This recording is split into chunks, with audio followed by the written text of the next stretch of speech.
Good afternoon and welcome to Providence College. Thank you very much for coming.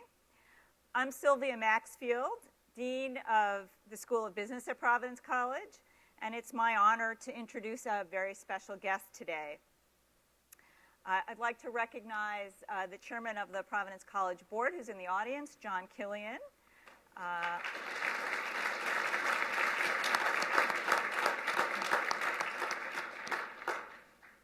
Dennis Langwell, who's on the board and actually chair of the advisory council of the School of Business. Bill Hatfield, who is market president for Bank of America regionally. We're also joined by many PC faculty and staff. Thank you to all of you for helping get this event organized and for all the work that you do every day in the name of our students. Thank you to all the students who made a special effort as well to be here. Many higher ed administrators, including Father Shanley and myself, like to keep it real by teaching. And I have one course a year, and I'm very blessed to have a great group of students this term. And I know they're here because I made it a course requirement. So this is the inaugural PC Business School Dean Symposium.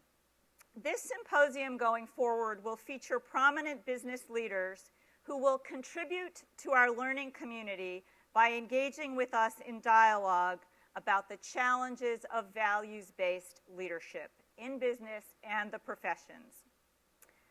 Now, I'm a very competitive person, and the inspiration for inviting Brian Moynihan to speak came to me when I heard that he had been on the stage at Georgetown, and I thought, well, if he can speak at Georgetown, why not PC?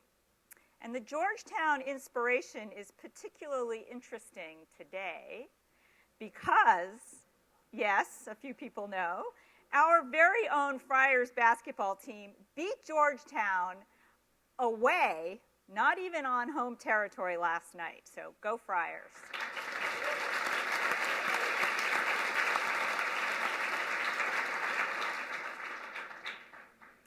The mission of the School of Business at Providence College is to provide a values-based business education.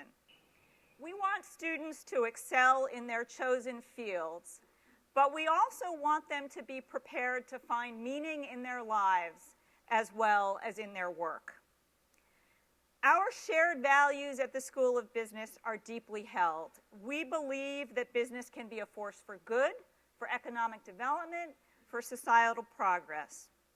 We believe in a business education firmly rooted in the liberal arts and based on the idea of collaboration and integrative thinking.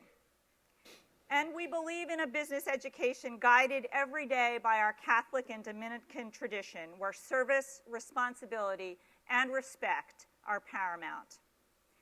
So there's no one better, in my mind, than Brian Moynihan to inaugurate this Dean Symposium, because you can tell that he shares our priorities.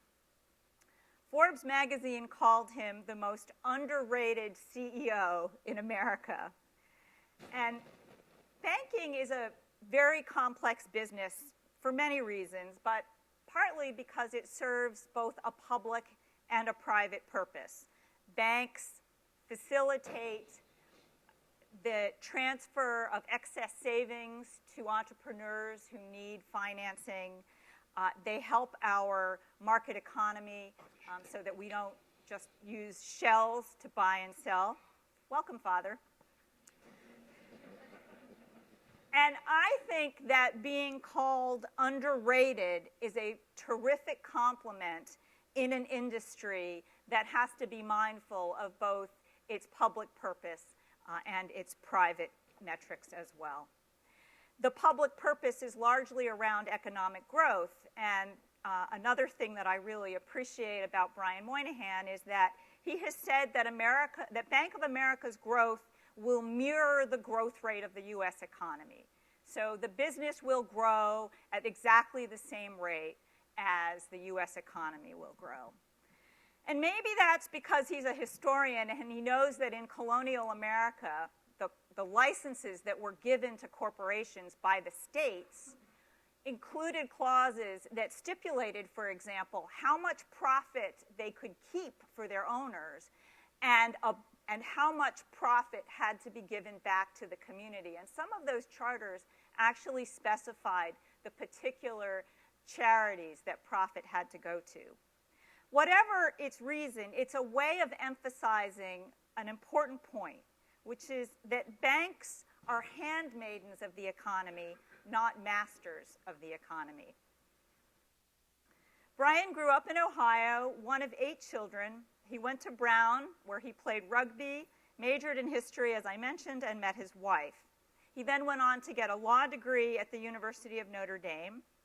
And he moved from practicing law here at a well-known Providence firm of Edwards and Angel to a job with Fleet Bank, a bank that was born in Rhode Island and was acquired by Bank of America in 2004. And Brian became CEO of Bank of America in 2010. I'm almost done. So I saved this Wall Street Journal not only because it was Monday morning after my team had miraculously won a championship, but for the headline, it says, "As regulators focus on culture, Wall Street struggles to define it." And what this article talks about is how building a values-based culture inside banks has actually become a focus of financial regulators. And the article is about how very difficult it is to understand how you get the right kind of ethical culture inside large banking organizations. And I invited Brian partly because I believe that Bank of America is well ahead of the game on the culture front. So I'm thrilled now to introduce Bank of America Chairman and CEO, Brian Moynihan.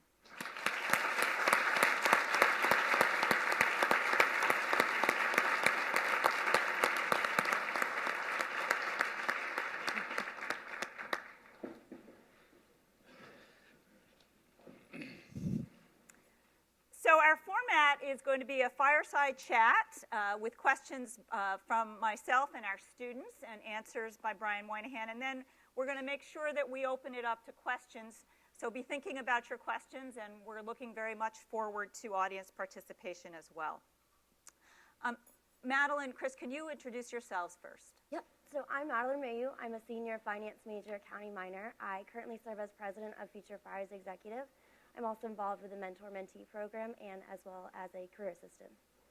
My name is Chris Bunsa. I'm currently a junior finance major, accounting minor. I serve as the vice president of Investment Club, and I'm involved in a service organization called Urban Action. Chris has a problem. He worked for us last summer. He's going to work for us this summer. So this could be a career-defining moment for us. So trust is a very important part of the banking business. Tell us a little bit about how values and ethics shape your leadership. You mentioned earlier, if you think about the purpose of a bank and the purpose of our company is to help people live their financial lives. And in our case, it's through connecting the world for them. And that has an element because as a global firm and as a large firm, you can connect things together. But it doesn't get any more complex than that, honestly. If you come to work every day and say you're going to help people live their financial lives, it's about them. It's about the clients. It's about what they're going to do.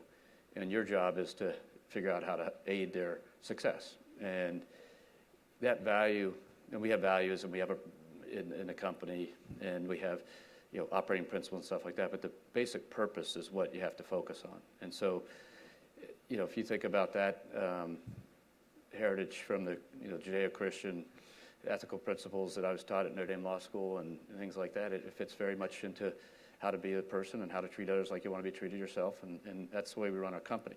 Now with that, we have a profit motive, and with that, we have to make money on the products we do, and that we have to get a return on the capital.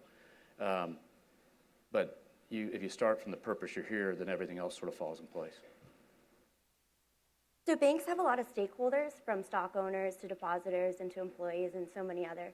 So how do you ever see their interests diverge, and how do you manage that? Well, we start with a basic management principle which says we use the word delight, but other people use the word satisfy. If you satisfy your customers and you have delighted employees, your shareholders will ultimately be satisfied. This is not something new. Anybody's gone to business school, seen this paradigm laid out. And so we think of everything along those dimensions, which is you have to delight your customers, which you have to bring products and services and capabilities they have, and you have to balance the delight of your customers with the delight of your shareholders. Because I can make every customer happy by giving away everything we do, but we wouldn't make any money for the shareholders. So it's a balance. And so you delight your customers, you do it through delighted employees, and that in turn will delight your shareholders. And you could make a lot of money and end up upsetting your customer base. And so part of the banking industry's conundrum over the years has been how to get that right in terms of fees on consumer accounts and those types of things. And there's many examples is how to get all that right so you balance between delighting your customers, delighting your employees, and delighting your shareholders. And how do you make sure that the connectivity and the organizational culture are strong and enduring? Well, the culture is not something, I may get in trouble with your professors here, but it's not something that you can study and not something that you can mandate. It's something that you actually have to, you swim towards it every day. You create the platform and the field, and you then make sure that people are swimming along in the same direction. Ultimately, the culture comes out of that. So after all the mergers we've done, you took very different companies and put them together, but the real question was, what's the basics of the company you want? And everybody has to get along, ultimately, to that. You got to give people some time, but you just have non-negotiables about these are our values. You violate them, you're out. You have a purpose. If you don't live our purpose, you ought to go someplace else. If you're not motivated by balancing the customers and the teammates and the shareholders, you're not going to end up working here because we'll spit you out. I mean, the other employees will spit you out. And so people say, I want a culture like this. The problem is that usually means they're trying to mathematically articulate that as opposed to this is what we want to be known as. This is who we are, not what we do, but who we are. And then you let the people come along, and to mandate that is dangerous because people will fool you. And when you have a company of 230,000 people like we do, you're not watching everybody every day, so they have to really believe this to the core, and that's done over time by basically having your non-negotiables, how you recruit, who you recruit, what you ask them to do, how you ask them to do it, how you ask them to be responsible about it and see what happens, and then it comes out of that. Yeah, you took the helm of Bank of America at a very challenging time. How have your values helped with the successful transformation that you've led?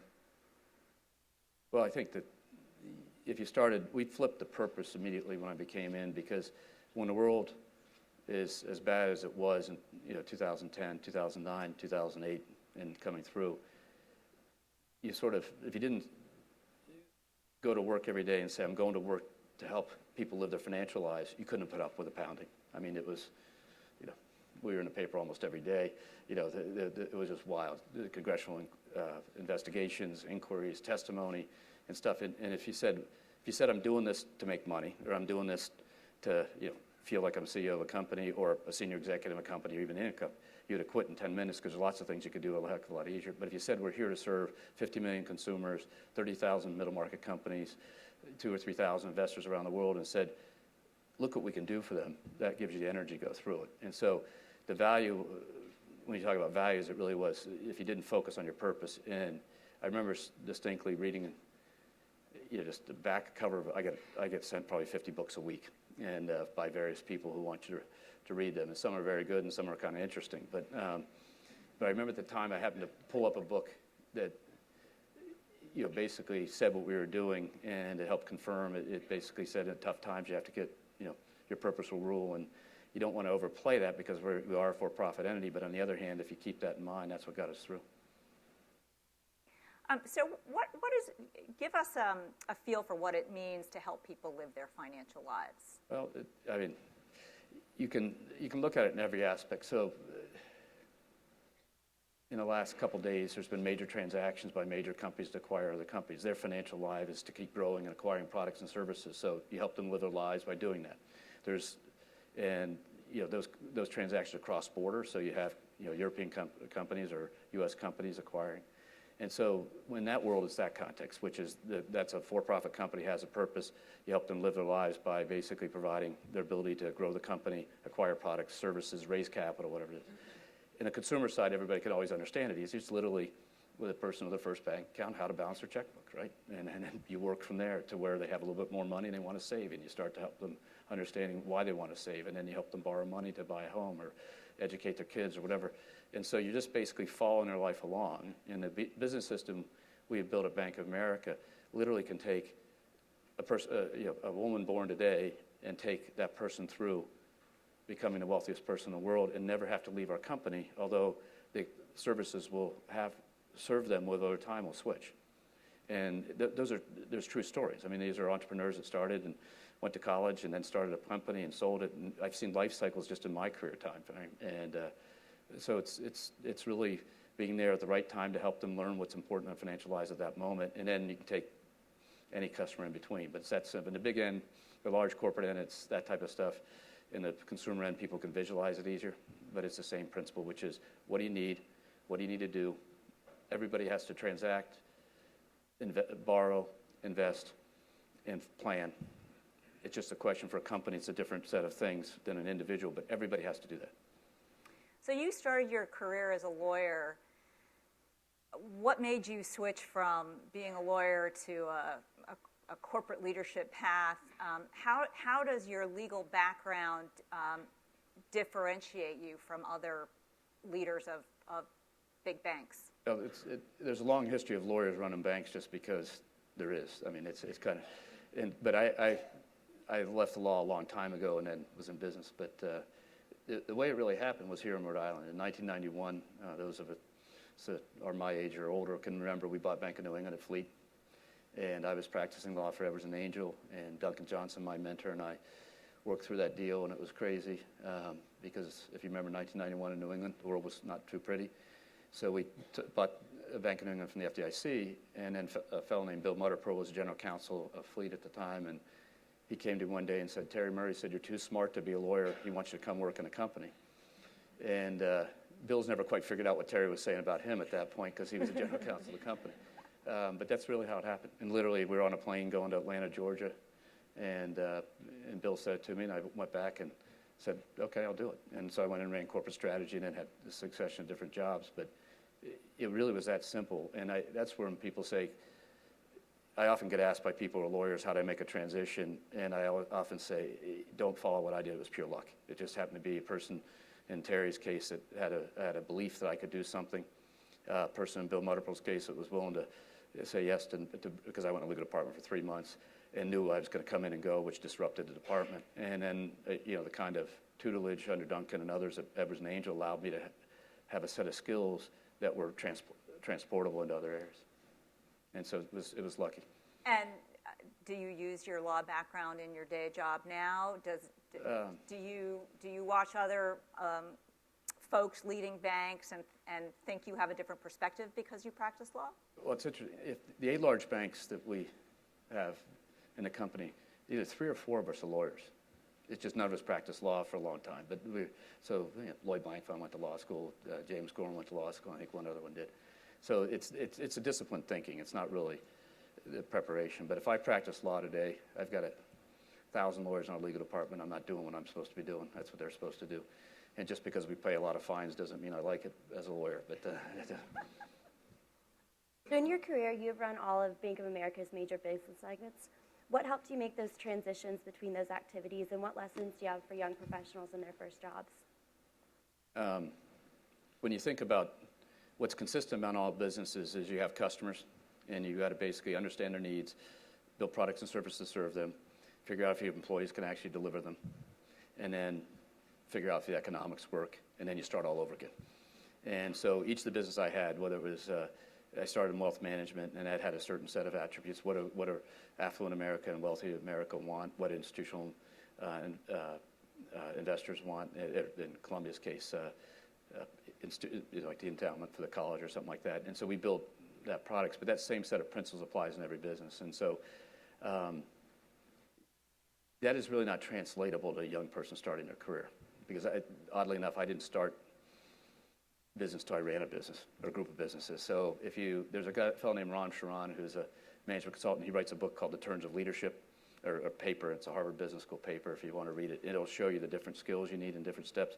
Problem is I entered like 3/4 of the way up the chart, so I'm not the best judge of what it took to make the transition from solo producer to manager, because I never did it. And so that takes a different set of skills. Now, we coach to lead to it and develop programs out of it, but really I had it at a high level, but the way you came about it, the way you moved from division to division was if you took that basic principle, figure out what the customers need and want, figure out how you supply it, figure out how to get your employees energized about supplying it, figure out what the economics are, not the economics first, but last. And then it's a virtuous circle. You just keep going around and around and around. So you start all over again, because by the time you figure out what the economics are, the customer needs are changing, and you have to just keep going. Why should students listening today consider a career in financial services? Well, it's interesting because I get often asked a lot about, aren't you suffering in your employment? We'll hire 3,000 college graduates this year and for summer and full time, up 25% year over year. The application pool is more robust than it's ever been. And so I don't know if I have to explain it anymore, because the doors are getting beaten down. And usually after an event like this, I get a lot of emails from people in the audience saying, can I work for you? But which is fine, because I'll send them to our team that actually does the work. People come to our industry, but the people who want to come to our industry are those people who see it, as the dean described earlier, which is as a way to help people, and a way to serve people, and a way to help the real economy. That's what you want people to come to our industry for. And one of the attributes of our industry that she referenced earlier was where people come for it just to make money. They didn't understand the reason why, especially in the trading businesses, they're there is actually to facilitate commerce. And so if I said young people, why they should be attracted, my son's an investment banker today for a different firm.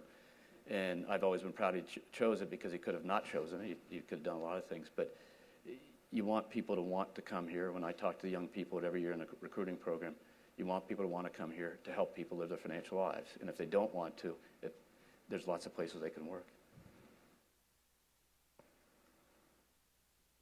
So as technology evolves, how's that going to shape the banking business? And how are we going to do our banking in 2020? What's it going to look like in 2030?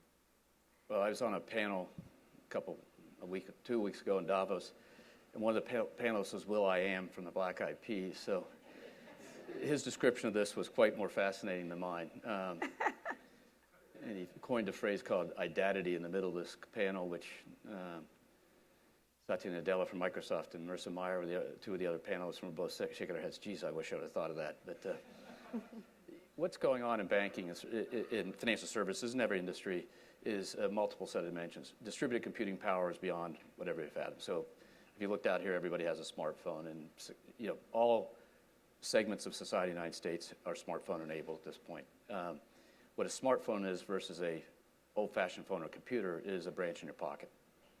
And if you just start from that basic concept, which is you can do anything on our mobile application you can do in a branch or on a phone or on a computer, you change the whole paradigm. Then you flip to the other side, which is it's also real-time and intimate. In other words, it's your phone, and it's real-time and with you. That then allows us, if you're traveling, to say someone just used your credit card, are you really in Turkey? And we do that, or else you can self-help a lot. So all that paradigm change is just unbelievable impact in our industry. So we started a number of years ago, this is on the consumer space, a number of years ago, pushing mobile. So every day about 5,000 or 6,000 more people are mobile-enabled at Bank of America every day. 5,000 more people. And you sort of say, how's that possible when you're up to 16.8 million and growing? And it just is so much easier for them, and it works.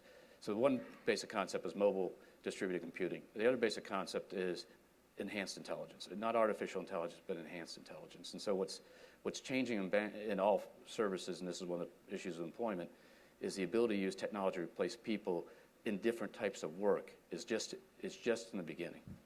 And people think of that in ways, but really it's the combination of robotics and artificial intelligence that allow decision-making, allow processing, and ultimately allow physical movement that is still in its infancy, and you see that big trend. So when you look out 5 more years, I think that trend will be much different than we see today. So things like mobile and distributed technology and ease of banking and all that will go on. The new trend is going to be how does artificial intelligence affect the financial services industry and how is it utilized? Then the other big trend is really it's payments and all the different things around payments. So you can take a piece of plastic out, walk anywhere in the world and hand them this piece of plastic and they give you back real stuff. It's great. What more could you want in life, right? You don't have to carry money. You just walk around and hand them a piece of plastic and they'll give you a dinner or they'll give you a suit or a tie or a jacket or whatever. The interesting thing is Now you can basically hand them, tap your phone. So Apple Pay is that. You tap your phone and it does it. And the security embedded in that is going to change things. So payments are going to shift. And cash is still big. We spit out of machines, ATM machines every day, about $250 million in cash still. So cash is still king. Cash is still in everybody's pocket. And so that trend will be immense because there's multiple aspects of that. So one of the biggest expenses for our quote cash management business for stores and things like that is to move the money around. Costs us over $1 billion a year. It'd be cheaper for us to destroy the bills and have them reprinted. But we move them, sort them. So as you move more electronic, it has a big impact on the big retailers of the world and stuff. And so all this is safer, more secure, more trackable, and all that stuff. So the payment system is the other big trend. And you see Bitcoin and things like that. Those are a little different application, but the core payment system is going through a metamorphosis. So we're a technology company. We spend $3 billion a year on technology development, not on applications, but just development of new applications. If you put that against any sexy high-tech company, you actually find out we spend as much as they do. And so we have to be just as capable. So you mentioned Bitcoin. I have to ask, will we be using Bitcoin? You'll be using electronic currency. What you do today. Remember, at the end of the day, a credit card initiates an electronic transaction. So there's nothing new. The question of anonymous and the question of non-trackable is a very difficult question for society. And that gets into anti-terrorism, anti-money laundering, and all these different things. So, but you'll be using more electronics. And so that's a given. The question of the reason why they don't print larger bills than $100 is because they can then keep track of how much money moves around a lot easier. So the financial sector is a big source of employment in the U.S. economy. So where do you see the financial sector and employment going in size to the relative economy? The employment base of financial services won't grow a lot because we're in this technology changes. So if you go back 6 years ago, we had 100,000 people worked on our retail platform. Today we have 60. We have more customers, more deposits, more business. The lights up, and it's just this relentless push on technology. So at the same time, we've invested probably 5,000 salespeople in that.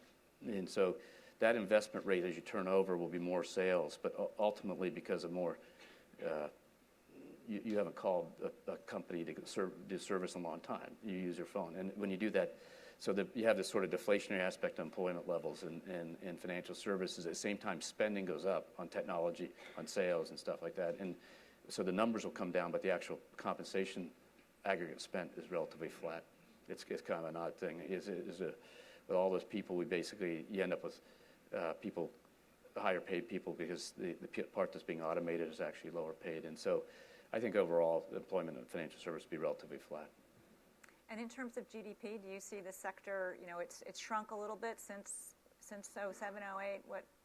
Yeah, so we simplified our company a lot. And so if you went back when I became CEO, I think we had $2.6 trillion in assets. We now have 2.1.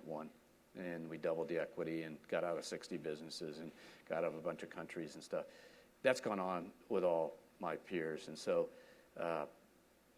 I don't see the size of the balance sheets of the institutions dramatically changing because going to your point earlier, is they largely reflect economies which are in a slow growth mode.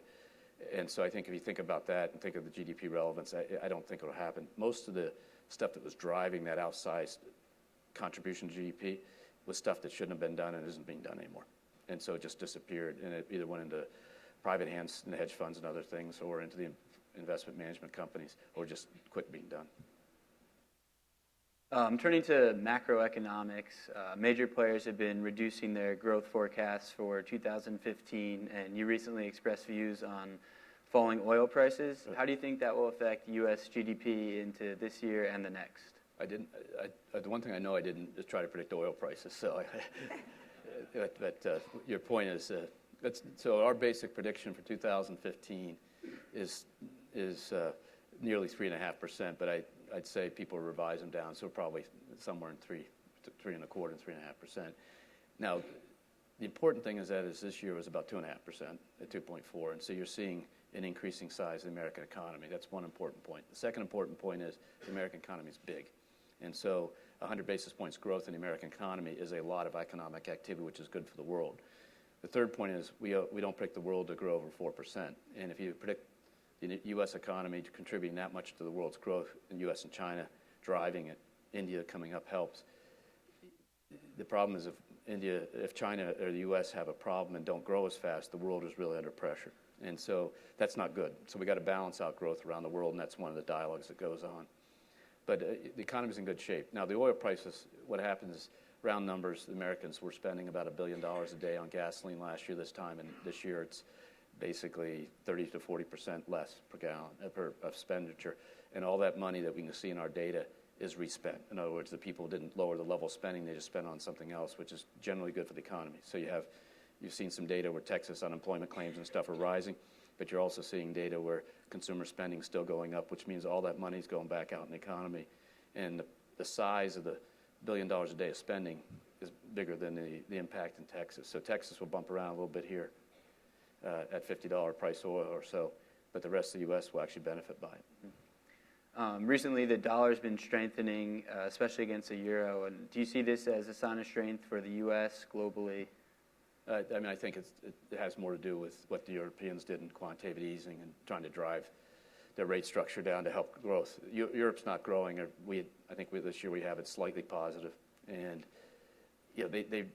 Europe's very hard. It's so much harder than the U.S. to figure out because it's 17 people have an equal vote who actually aren't part of the same country. And so therefore you get some interesting results, and you're seeing it play out in the Greece election and the debate around that. So they really they're trying to drive the financing structure down to keep the runway underneath the huge economy so they can actually take off. And I think the euro devaluation has more to do with that than anything else.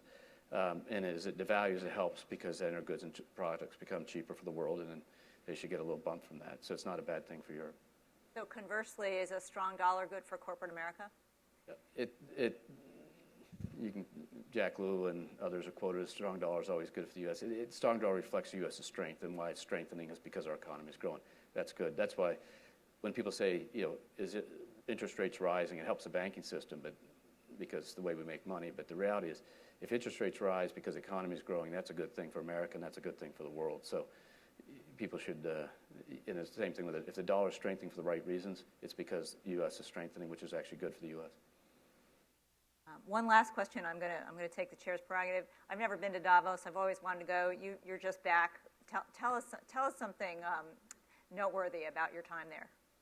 I'd say this year, one of my reflections is the rise of India with the new Prime Minister Modi and the new Finance Minister Arun Jaitley. It is causing great enthusiasm around the world because in that country, this is a major change in their political structure. And for people who are in their 50s and 60s, it's the first time they've ever been ruled by someone different than the sort of diaspora from the family. And so the enthusiasm's high, and then Davos reflected that. So Prime Minister Modi has got very discrete principles of what he's trying to manage that company. He's pro-business and pro-poor, and he's trying to balance them both and drive the growth of India. And Davos was very excited about this. That was sort of one thing. The other thing that was coming out was, this was right when the EU did the quantitative easing and the Swiss franc. And so the reality that the growth issues in the developed economies, particularly Europe and then the United States and Canada and others, has a lot to do with the massive economic transformations going on in the world. And it really was covered up by the leverage that everybody thinks it was due to. It actually was covered up. So we borrowed a ton of money and kept building homes or kept investing in homes and kept jobs in construction and built condos in Spain or whatever, covering up the fact that fundamentally all these jobs were going to other places.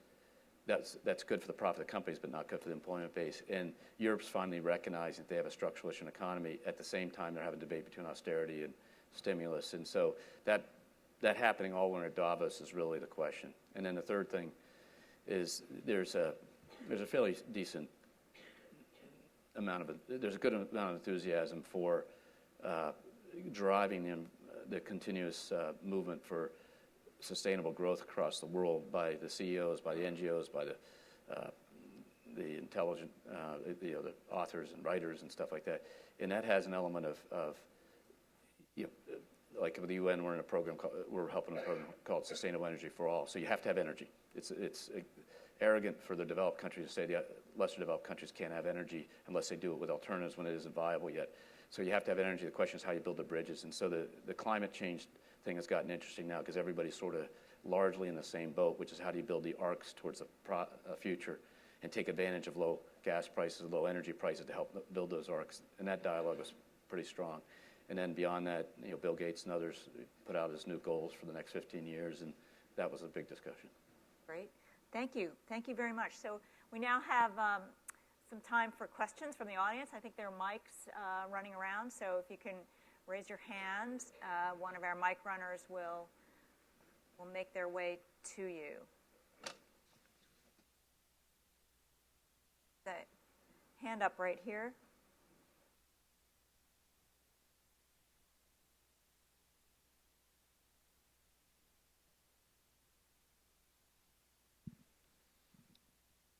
Thank you. What are your thoughts on too big to fail and the argument that maybe breaking us up would make us less competitive globally? Just seems to be like a big point of contention. There's a couple ways people get to this. One is companies are big and unsafe somehow, and then the second issue they get is a shareholder value question. The third issue they get is just a belief that people want to go back to a generation where all the banks were small, but all the economies were small too. So we're not big because we want to be. We're big because at this point we have to be and to serve. And so the reality is that, so what we decided a number of years ago was, after the crisis, was we want to be the biggest company we can be to our customers and the smallest company we can be in size. And so we sat and said, so how do you make that set of decisions? So when your teammates are up here talking about values and stuff like that, there's a set of values about how you run a business, which is you go to your core, serve your customers, which then is consistent with a purpose. And so we got out of a lot of stuff, and that's the $2.7 trillion in assets to $2.1. When you look at what we have, it actually makes great sense together because we can take middle market companies to the capital markets. We can take middle market companies internationally. Inside the United States, we do all our business outside. We have a very limited business model, although it's big. Global corporate investment banking, global markets to help multinational companies.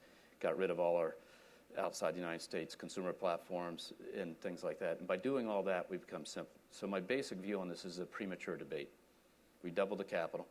We stress test ourselves every year, every quarter actually. And that stress test says that if we couldn't make any adjustments to the business model, ran into the wall at 100 miles an hour, didn't change anything, did in dividends, you still have more capital than the industry had when it started the financial crisis. After all that, took all the losses and the Great Depression, basically. So the industry's safe, it's sound. That's not the issue. The question is now, as a public policy question of big banks and things like that, it's premature to decide that because the global economy is not understood yet. And I can tell you that the clients aren't asking for this, and they need us to do what we need to do. So we made the place safer, we made it less complex, and the clients demand it. And so the mistake to make a decision now, either policy or otherwise, would be to make it at a time when the new rules aren't even in place yet, and you're not even sure whether they work yet, and you're not even sure the effects on the economy. And so you have to be careful of that. Every 100 basis points of capital for us is $200 billion round number of lending we can't do. So just think about that. So these are not judgments, and we put it up to the level that you think it's good enough. Let's let it sink in is my basic view. So it makes sense. It's the best franchise for the clients. We've simplified it, made it easier, increased the capital. So now the question is, let's just watch this play out a little bit. And in the U.S., the banks in the aggregate are still smaller than most of the other places in the world as a practical matter.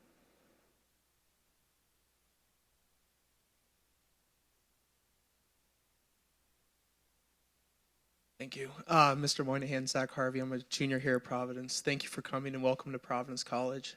My question is, this past March, Michael Lewis published the book Flash Boys, which raised some concerns on dark pools. Right. On January 11th of this year, the Wall Street Journal published an article saying that Bob Greifeld, the CEO of NASDAQ, is interested in engaging a lot of the bulge bracket banks in operating their dark pools. Do you have any interest in that, and what do you perceive as the dangers of dark pools in the current financial services industry? I haven't read the book, honestly, so I don't know what the thesis is, and I'm not sure.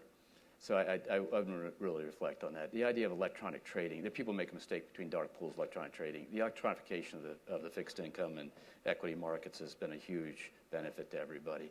And so I think, I don't know the allegation of the books and whether they're founded or not. I really don't know. But when we think about what we do is we intermediate for investors who have to find liquidity. And our job is to provide avenues to do that. And what we do is basically provide it electronically. The dark pools have gotten it, because they use the word dark, obviously they have a name that makes it mysterious. So I'm not worried about those for Bank of America right now. So,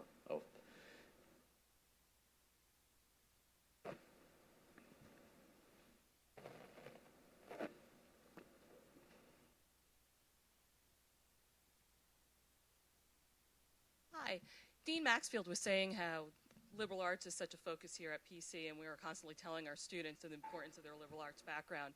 From your perspective, what do you think are the advantages that students get from having a strong liberal arts background by coming to a place like this? well, I'm not going to, especially with Father Shanley here, I'm not going to talk about college and admissions and what they're struggling with, but there's been a push for STEM, which is terrific, but the thing that we can't lose is a push for curiosity. And liberal arts actually brings out curiosity. And I think that that's critical, because when you actually see people who fail as they become uncurious, or whatever the right word would be, and then they fail because they don't question and they don't think and they don't get ahead of it, and they can fail in a negative sense or a positive sense. They can fail because they make a mistake, or they can fail in a positive sense that they're okay, but they're not good enough. And so I think the liberal arts education helps people remain curious because of the variety of it and the capacity of it. And then the second thing is you just got to be able to critically think. And because if you went into certain types of trading algorithms and certain types of scientific, you need PhD in mathematics and applied math and things like that, maybe. But for the 230,000 people we have working for us, that's like 10 or 20 or 50, the quants. The other 700,000 people have to figure out what you're going to do in 5 years, like Dean asked me. In 5 years, how are you going to behave? And that probably is not a mathematical or a biological or a chemical question. It's a question of curiosity. Now, you can be a chemist. My dad's the most curious person I ever knew. He was a PhD in chemistry and be curious. And I think the liberal arts balance keeps that in. You can get into the value structure on top of that because of just learning different types of things. But I think it's helpful to be a historian, to be in the business I'm in, because you can understand the ebbs and flows of what's going on. And I think it's helpful to be, to have some, you got to know statistics, you got to know enough math. But the reality is you got to be curious. And especially in a world where it's going to be to try to figure out what, in the consumer side of our business, figuring out what people are going to do in very uncertain times. I'd say that's it. So that's all I'd say. Now, I probably blew up all the debate that goes on between STEM and where the money gets allocated in the university. But by the way, I said that I'm on a Brown board, and they wanted to put me in a video to talk about this because I was so clear about it that we hire people who are curious, not necessarily people who are scientists. And they said, oh, of course, liberal arts guys wanted to put me on the video screen for it. But anyway, just be curious. That's the number one thing. You can't give up learning and reading and thinking and grabbing information, trying to process it. And I'm not sure that that's really liberal arts or science or math. But I can tell you if you do one or the other, that is going to be, you can do both. You can do either one of those and still be curious. And that's going to make you successful.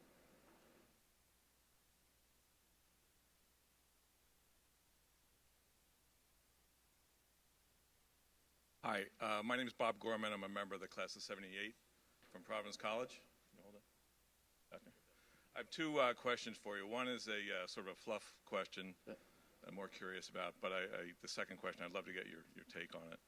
I live in the town of Fairfield, Connecticut, and we probably have 20 or 22 physical bank branches in town. I haven't been in a bank branch except to go to a safe deposit box once or twice a year, ever. My kids have never been to a bank branch. Why so many branches? And I'm a loyal B of A client through 20 mergers, but that's the first question. The more critical question, though, is I'm curious about your take on this era of easy money. From March of '09, the Fed has done what they've done. Now Europe is doing it. I don't think it's going to end well, and I'd just love to get your take. Sure. Let's, on the question of numbers of branches, they're actually, Bob, they're actually going down now. And which is the first time they really are shrinking, the number of banks, number of branches, largely because of the electronification. But every week, there's about 130 million consumer interactions in our company. 123 million of them are something, phone, computer, mobile, et cetera. 7 million branch visits a week. So in 4,800 branches. So you got to be a master of both. So the notion that people don't go in branches is not true. And it's really, it's not as cohort oriented as people think. In other words, that old people go in branches and young people go in branches. Old people don't go in branches, old people. And so a 55-year-old today does online banking at the pace and level that a 25 to 35-year-old did 18 months ago. Not online shopping, but online banking. So it's become real for everybody. So now the question is, how do you integrate it? So we don't think of ourselves as having branches and something else. We think of it as having an integrated model. And so as we're building the branches of the future, what happens is they're sales offices and customers relationships offices. They're not really the kind of transactional branches because those volumes go down because more and more of it's going on. And so what the idea is, how do you manage that configuration? So going back to the woman's comment before, you're not going to manage that by math. You can manage it by actually being curious as to where the step function changes in people's behavior. The biggest step function we have is for 25 years, you could deposit a check at an ATM, and our growth rate in that went like this. Then we printed the check on the back of the receipt, and the growth rate went like this. Why? Because people said, those idiots can't lose that check because I got a copy of it. And before that, they wouldn't stick it in the machine, right? So that changed the whole thing until we went for more than half the deposits were made at ATMs at the branch. Then they went to the teller. So this change is going on. So what happens is what we think is traditional services become more sales and tough problems, real tough problems. And with an aging U.S. population, this is a critical issue because people walk in and they got very tough issues to figure out. Kids walk in and say, I need access to parents' accounts, and they really don't have the authority. So the problems are more about that and then sales. And so that will happen. So you're seeing it come down. The cost of operating our branches as a percentage of our deposits has gone from 300 basis points, 3% to 2%. And we keep driving that down, 6,000 branches to under 5,000.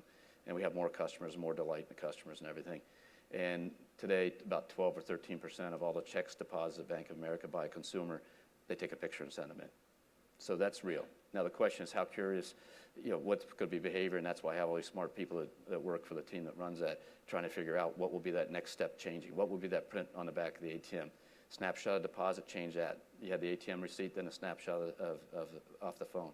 That changed it. So what's the next change? And we're seeing that in this ATA, which is a teller through the screen, which then the branches can be open later and people can identify without their card, and it's really neat. And then cash checks a penny, so you have now your teller's available all the time because they can actually talk to somebody. And we got 500 of those and people like them. So you'll see this continue to change. But the basic principle is we want people to come into branches because we want to interface with them, but we don't want them to come in and get mad because we can't do what they need to do. And figuring all that out takes a lot of planning and a lot of great team work by our team. Easy money. People in my mind, people can get the cart before the horse here. The reason why the ECB had to do what Mr. Draghi had to do what he did is because our economy is not growing. And so they are driving interest rates down to provide the fertile ground for an economy to grow, because the only couple examples we have where people didn't do that didn't turn out well. And so you have the lost decades in Japan and the period after the Great Recession where people weren't aggressive enough to try to get these economies back up. So that's basically it. So people call it easy money. I'm still trying to figure out what printing money means, honestly. But we have, in our industry, we have $100 billion at the Fed on a given night, just deposit there. So we're funding their balance sheet. They have a $4 trillion balance sheet. They'll sell back out of it. It's $4 trillion of, tens of trillions of dollars of, there's $15, $20 trillion of treasury obligations, another $10 trillion of mortgage, $10 trillion of mortgage back. These are big volumes, so they hold a portion of it. And they got to get out of that. They quit buying. But the real question of rate structures is going to be when unemployment and wage inflation, for lack of a better term, people can demand more wages. When Chairman Yellen has said that. She's as transparent as anybody, and when she sees that, the conditions are right for the broad-based American people to have a bigger economic outcome tomorrow, so they can raise rates and not take the risk that they're going to drive the economy into a recession. Is that easy money? Sure, but it's really a reflection of the circumstances, and they'll change it based on time. They've been very clear. The question then is, as a fixed income investor, fixed income owner, or fixed income insurance companies, these things are going to reprice as rates come up. But I think it's a mistake to think that rates are going to go back to some quote normal level, because it's going to take a long time because the economy is not growing fast enough. until if the U.S. economy grew at 4.5% or 5%, I think there'd be big dislocation. I don't think that's in anybody's projections over the next several years. So the reversal of all this, as best you can tell, has some time. Now, maybe something could change, but right now it looks like there's not a growth engine in the world that's going to drive the economy to the point where you have to worry about how fast they can get out. It will have a dislocation on the endowments and pension funds and stuff, because the rate structure that they've bought long-term assets they have to buy all the time are very low. But there'll be an offset when they come in, because on the other side, because the contributions go up because people are making more money and they'll start contributing in.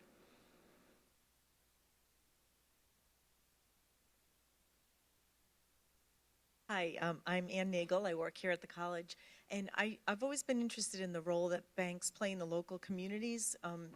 Back to the neighborhood bank where the banker knew the families, and it seems that as the financial institutions have grown, that mission has continued to persist, especially with Bank of America. So I wondered if you could just talk a little bit about the philanthropic and the other service projects you're involved with. So Bill Hatfield, I lost him. There's Bill. Bill has two jobs. One job is to run a part of our company, and the other job is to run this area.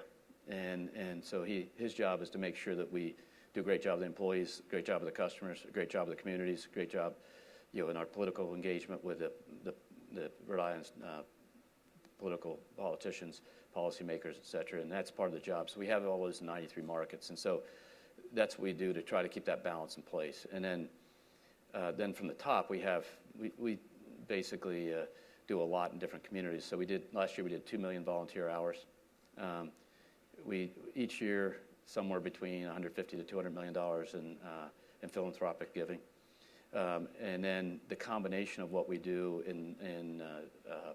on top of that is all the community development work we do. So housing initiatives and things like that are on top of all that, and they are billions of dollars a year in lending, tax credits, and low-income housing and stuff like that. So 35% of all the mortgage loans we do in a given quarter are low and moderate income borrowers, so we drive that, and that's how you build the community. And then often we're asked, do you make small business loans? And the answer is, yeah, we have 25 to 30 billion of them.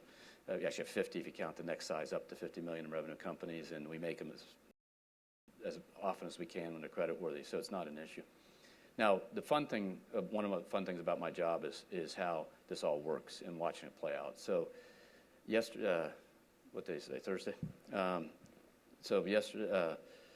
Tuesday afternoon in Orlando, we sent the top 300 leaders in our company were in Orlando for a worldwide meeting. They went out and followed the charities that Orlando market supports. So the food bank equivalent in Orlando, the Special Olympics, which we're doing a national program with now, and then they went out to some veterans' homes that we had done through a home donation program. And then we had the people come in the next day to quote, give them the house, which really they're going to be given in 30 days because we have to finish cleaning it up. So we've done that 5,400 times, 1,800 veterans, and it's just a fabulous program. And so to see the look on those people's face when they're going to have a home for the first time, and often it's a veteran or first responder, and often it's an injured person. And we were lucky to have the first person we did this with in 2006 with us yesterday, who was in Orange County, which everybody thinks California, but there's also an Orange County in Florida, police officer that got shot in the line of duty, and he was there, and he's had the home now for 9 years, and it was quite emotional. So one of the fun things I get to do is go around the world and see all this happen, and it's terrific. And so we do it because our teammates really want to do it. We do it because it's the right thing. We do it because of who we are, and we do it a lot. And we've been doing a lot. And then on the core business side, we go out there and try to make all the loans we can that are credit worthy, and sometimes that definition people quibble with me on, but that's all right. Well, I think we're out of time. You've been a very engaged audience. I really appreciate your attention. Thank you to Madeline and Chris for being great interviewers. Thank you, Brian. Thank you.